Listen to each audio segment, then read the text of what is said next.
Hello बच्चों, मैं Meenakshi Sharma resonance PCCP से। आज हम लोग जो है कक्षा 8 का अपठित गद्यांश का लेक्चर 2 जो है वो हम करेंगे, क्योंकि लेक्चर 1 में ही हम लोगों ने जो गद्यांश नंबर 1 है, 2 है और 3 है वो उसके जो प्रश्न उत्तर हैं और पद्यांश का जो गद्यांश है उसका अनुवाद वो हम लोग पढ़ चुके थे। आज हम लोग जो इसी टॉपिक का जो गद्यांश नंबर 3 हम कर चुके थे, 4 से हम लोग इसको शुरू करेंगे। तो गद्यांश नंबर 4 हम लोग लेते हैं। तो गद्यांश 4 जो है वो है हमारा वसंत ऋतु जो है उसके ऊपर है, और वसंत ऋतु की क्या विशेषताएं हैं, वसंत ऋतु में क्या क्या होता है वो इस गद्यांश में बताया गया है। तो आइए हम इसका अनुवाद करते हैं और अनुवाद के साथ साथ जो प्रश्न उत्तर है उसको भी हल करेंगे। ठीक है, तो एकस्मिन् वर्षे षड् ऋतवः भवन्ति। एकस्मिन् यानी एक, वर्षे यानी वर्ष में, षड् यानी 6, ऋतवः यानी ऋतु, भवन्ति यानी होती है। क्योंकि यहाँ पर ऋतुएं एक से ज्यादा हैं यानी बहुवचन में है, इसीलिए यहाँ पर क्रिया भी जो है बहुवचन की दी हुई है, भवन्ति। तो एक वर्ष में यानी एक साल में 6 ऋतुएं होती हैं। सर्वप्रथमम वसंत ऋतु आगच्छति। सर्वप्रथमम यानी सबसे पहले वसंत ऋतु। अब यहाँ पर संधि की हुई है, देखिए, तो यहाँ पर और जो री ऊपर र है वो री में परिवर्तित होकर के और हमारा ये शब्द बनेगा वसंत प्लस ऋतु। तो सबसे पहले वसंत ऋतु आगच्छति आती है।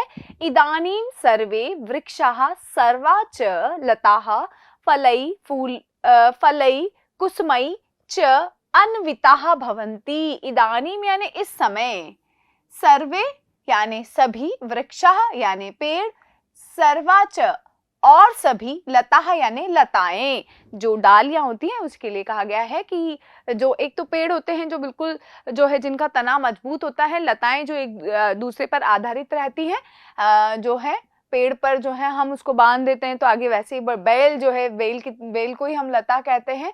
तो सारी लताएं, फलई यानी फल, कुसमई यानी फूल, अब चेयर दे रखा है यानी फल और फूल, अन्विताः भवन्ति यानी बढ़ जाते हैं या खिल जाते हैं। फूल के लिए तो हम कहते हैं पल्लवित हो जाते हैं, यानी इन सब का विकास होता है। कब? वसंत ऋतु के समय। वृक्षेषु नवानि पत्राणि आगच्छन्ति। वृक्षेषु सप्तमी भक्ति है। वृक्षों पर नवानि यानी नए, पत्राणि यानी पत्ते, आगच्छन्ति आते हैं। वृक्षों पर नए यानी पेड़ों पर नए पत्ते आते हैं। आम्र वृक्षेषु, आम्र यानी आम के, वृक्षेषु पेड़ों पर, कोकिलाः कूजन्ति, कोयल जो है वो कूंजती है, आवाज करती है। तेषु मंजर्यः आगच्छन्ति। तेषु यानी उन पर मंजरियां आती हैं, यानी आम का जो पेड़ है उस पर आम आने से पहले जो मंजरी आई यानी उनके जो कहते हैं ना कली, एक तरीके से फल के पहले जो आती है उसी को कहते हैं मंजरी। तो उन पेड़ों पर क्या होती है, मंजरियां आना शुरू हो जाती है। सरोवरेशु यानी तालाबों में, कमलानी यानी कमल, विकसंती यानी खिलते हैं, और तालाब में कमल खिलते हैं। ऋतौ शीतलः मंदः सुगंधितः च पवनं प्रवहति। ऋतु यानी इस ऋतु में जो है, शीतल यानी ठंडी, मंद यानी स्लो धीरे धीरे, सुगंधित यानी खुशबूदार, च यानी और, तो शीतल, मंद और सुगंधित, पवन यानी हवा, प्रवहती यानी बहती है, कि इसमें ठंडी धीमी जो थोड़ी थोड़ी जो है सुगंधित हवा बहती है। वसंत ऋतु ऋतुनाम राजा भवती। वसंत ऋतु जो है ऋतुओं की राजा होती है, यानी सभी ऋतुओं की राजा होती है। अतः इसलिए ऋतुराजः कथ्यते, इसीलिए इसको ऋतुराज कहा जाता है। तो ये हमारा वसंत ऋतु के ऊपर जो पैसेज था। अब इससे प्रश्न जो पूछा गया है, तो पहले ऑब्जेक्टिव प्रश्न यानी जो है बहुविकल्पिक प्रश्न पूछा है। तो पहला है पत्राणि इति पदस्य विशेषण पदम लिखत। पत्राणि, इसका विशेषण पद क्या होगा, जो कि हमने यहाँ पत्ते कैसे हैं, नए, तो आंसर होगा हमारा नवानि। अगला है एकस्मिन इति पदे का विभक्ति अस्ति, क्योंकि एकस्मिन किसका है, वर्षे का, वर्षे में हमारी सप्तमी विभक्ति है, तो एकस्मिन में भी क्या होगी, एकस्मिन में भी होगी हमारी सप्तमी विभक्ति। अगला है प्रवहति यानी बहना, इस क्रिया का कर्तृपदम किम यानी कर्ता कौन है, तो बहती क्या है, तो हवा, तो इसीलिए आंसर होगा हमारा पवनः। ठीक है। अगला है उष्णः इति पदस्य विलोम पदम गद्यांशात् चित्वा लिखत, कि उष्ण इसका इस शब्द का या इस पद का विलोम पद जो है इस गद्यांश से चुन करके लिखना है। उष्ण यानी गर्म, तो आंसर होगा हमारा शीतलः यानी ठंडी।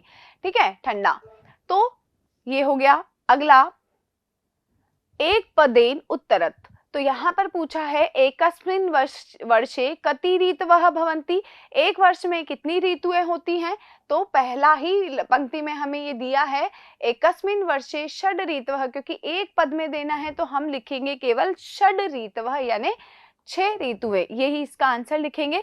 अगला है सर्वप्रथमम का ऋतु आगच्छति, तो यहाँ पर भी वही आंसर हम करेंगे जो कि अगली पंक्ति में ही दे रखा है। सबसे पहले कौन सी ऋतु आती है, तो हम आंसर करेंगे वसंत ऋतु। ठीक है।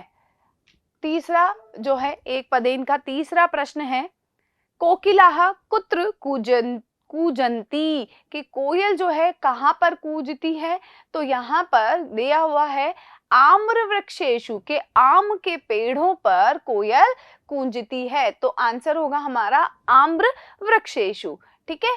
अगला प्रश्न है कमलानी कुत्र विकसंती, भाई कमल कहाँ खिलते हैं, तो ये भी हमने वहां पढ़ा है, तो हम सीधे ही आंसर लिख रहे हैं यहाँ पर सरोवरेषु, सरोवर में यानी तालाब में जो है कमल खिलते हैं। अगला वृक्षेषु नवानि पत्राणि कदा आगच्छन्ति, के पेड़ों पर नए पत्ते जो हैं वो कब आते हैं, तो यहाँ पर ये दिया हुआ है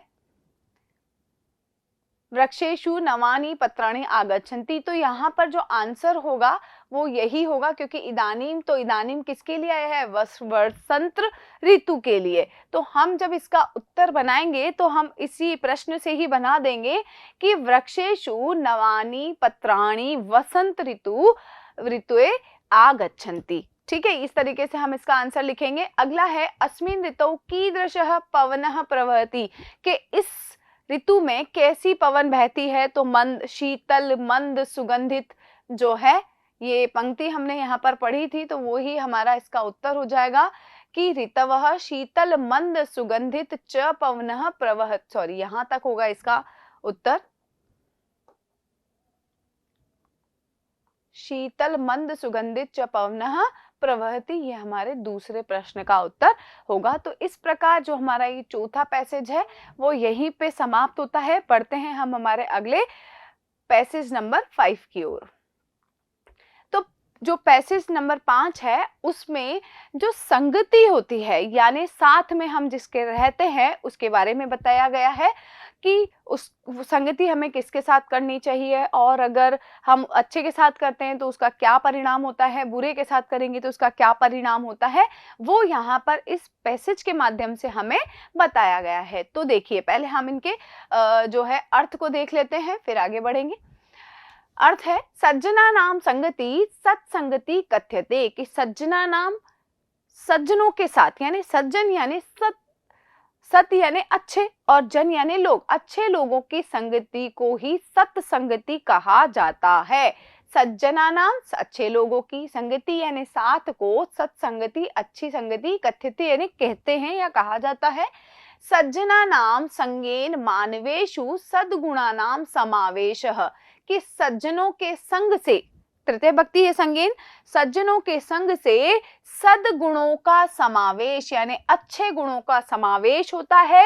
दुर्गुणा नाम च नाशः भवति, और दुर्गुणों का यानी जो बुरे गुण हैं उनका नाश होता है। यानी अगर आप अच्छे लोगों के साथ रहोगे, उनका संग करोगे, तो मनुष्यों में सद्गुणों का समावेश होगा, यानी सद्गुण जो है वो बढ़ेंगे, और जो दुर्गुण है यानी बुरे गुण जो है उनका नाश होगा। आगे कहा है सत्संगत्या मनुष्य सुखेन जीवन यापनम करोति, कि सत्संगति के द्वारा, ये तृतीय भक्ति हमारी, मनुष्य सुखेन यानी सुख से जीवन यापन करोति यानी करता है। अगर मनुष्य की संगति अच्छी है तो वो जो है अपने जीवन को सुख पूर्वक बिताता है।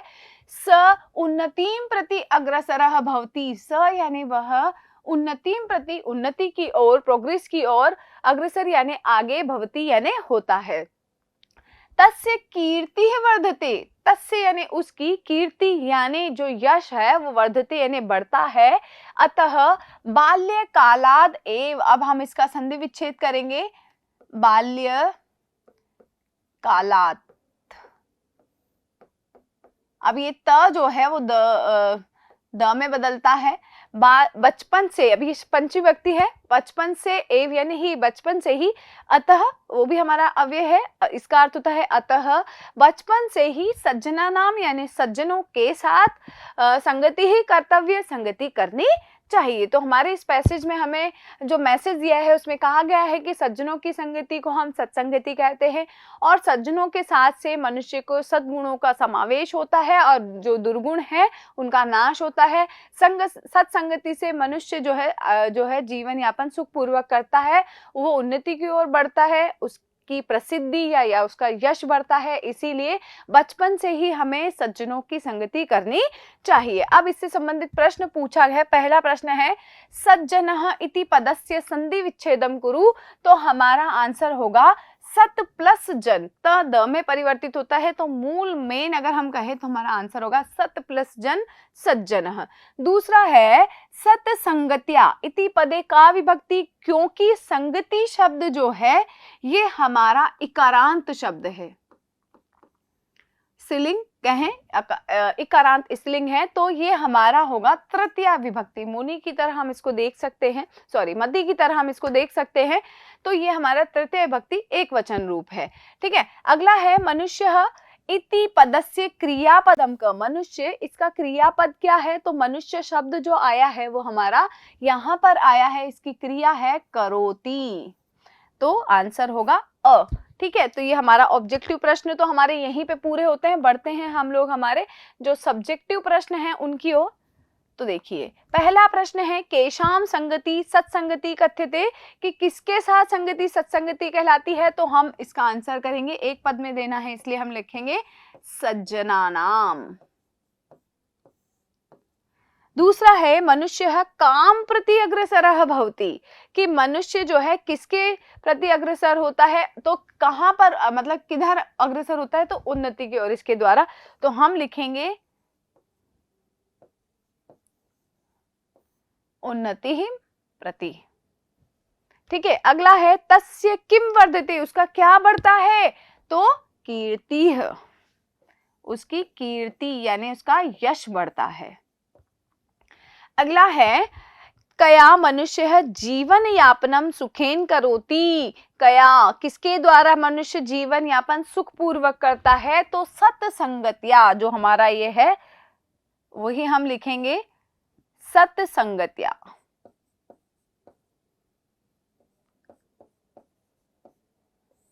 सत्संगति के द्वारा मनुष्य जीवन यापन सुखपूर्वक करता है। तो ये हो गए हमारे एक पद वाले उत्तर, और जो पूर्ण वाक्यन वाला है तो उसमें हम देख लेते हैं। पहला प्रश्न है मानवेषु सद्गुणानाम समावेशः कथम भवति, मानवेषु सप्तमी है, मनुष्यों में सद्गुणों का समावेश कैसे होता है, तो यहाँ पर इसका आंसर होगा हमारा कि सज्जनानाम संगेन मानवेषु सद्गुणानाम समावेशः, कि सज्जनों के साथ से मनुष्यों का सद्गुणों में समावेश होता है। तो ये हमारे पहले जो पूर्ण वाक्य इनका जो पहला प्रश्न है उसका उत्तर यहाँ से यहाँ तक हम लिखेंगे। ठीक है, और जो अगला प्रश्न है वो है बाल्य कालाद एव किम कर्तव्यम, बचपन से ही क्या करना चाहिए, तो इसका जो उत्तर है वो है हमारा बाल्य कालाद एव सज्जनानाम संगति कर्तव्य, कि बचपन से ही सज्जनों के साथ संगति करनी चाहिए। तो यहाँ पर हमारा जो गद्यांश 2 है वो भी यहीं पे पूरा होता है। आशा करती हूँ आप लोगों को समझ में आया होगा। बहुत बहुत धन्यवाद।